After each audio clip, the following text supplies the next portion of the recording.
On this day, a truly unhappy film from the German genius Fred Kelemen.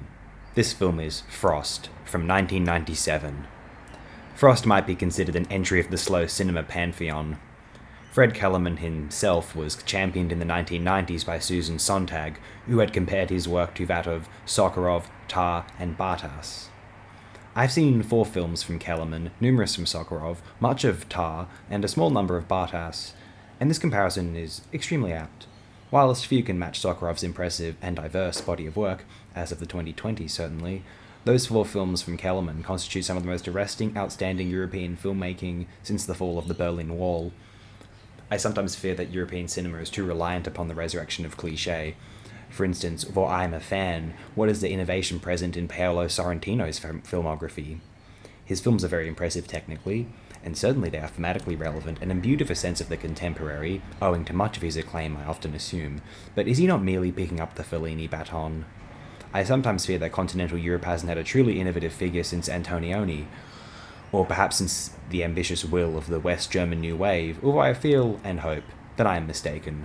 Let's assume I'm wrong though, because Fred Kelemen's films are possibly the finest exponent of slow European existential malaise. Frost follows a mother and her young son as they escape her abusive husband on Christmas Eve. The two prance about through the night. The mother searches for euphoria at a late-night carnival, for her son always seems, inescapably, troubled. The mother, Marianne, tries to find comfort and shelter in the kindness of others, with mixed results, from her dancing with another woman, sharing a drink with the owner of the carnival, or other, more frightfully unpleasant things. Frost is a traumatic film. It contains, early on within its 3.5-hour runtime, the most devastating long take I have ever seen, until I recall anything else, or view something new, that equals its dark horror. Okay, I just recalled Irreversible, but it's the lack of visceral gratuity in the Frost take which is so utterly affecting. So in the Frost sequence, the young boy, Mika, sits out the back of their house, lighting matches, burning newspaper, trying to ignore a violent scuffle between his father and mother, as his father aggressively attacks Marianne, all off-screen, but all heard and felt through Micah's face. It wrecks the soul.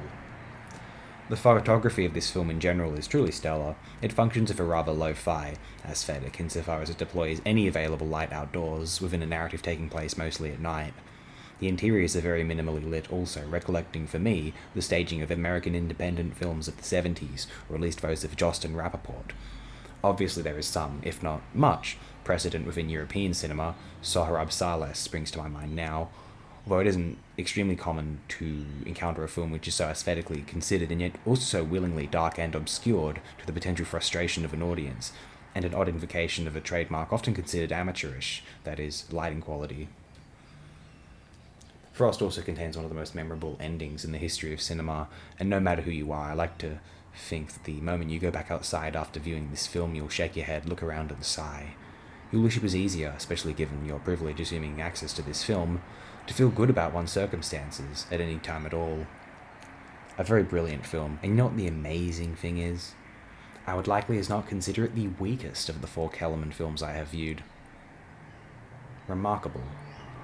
Fred Kelemen is a cinematic visionary, and I do thoroughly recommend, though brace yourself, 1997's Frost. Just for clarification, the other films I viewed from Kelemen are Fate, Nightfall, and Fallen. I have not had the privilege of viewing 1993's Age of Darkness, Kelemen's debut, or 2016's Sarajevo, Songs of Woe. I must also mention Kelemen was the director of photography of all of his directorial films, and also acted as the cinematographer on Bela Tarr's The Man from London, something I did not note in my program for The Man from London, and also The Turin Horse. Fred Kelemen, a mighty titan of contemporary European filmmakers. I shall bid you all a good day, and wish myself one, for I have experienced the brutality of Kelemen's Frost.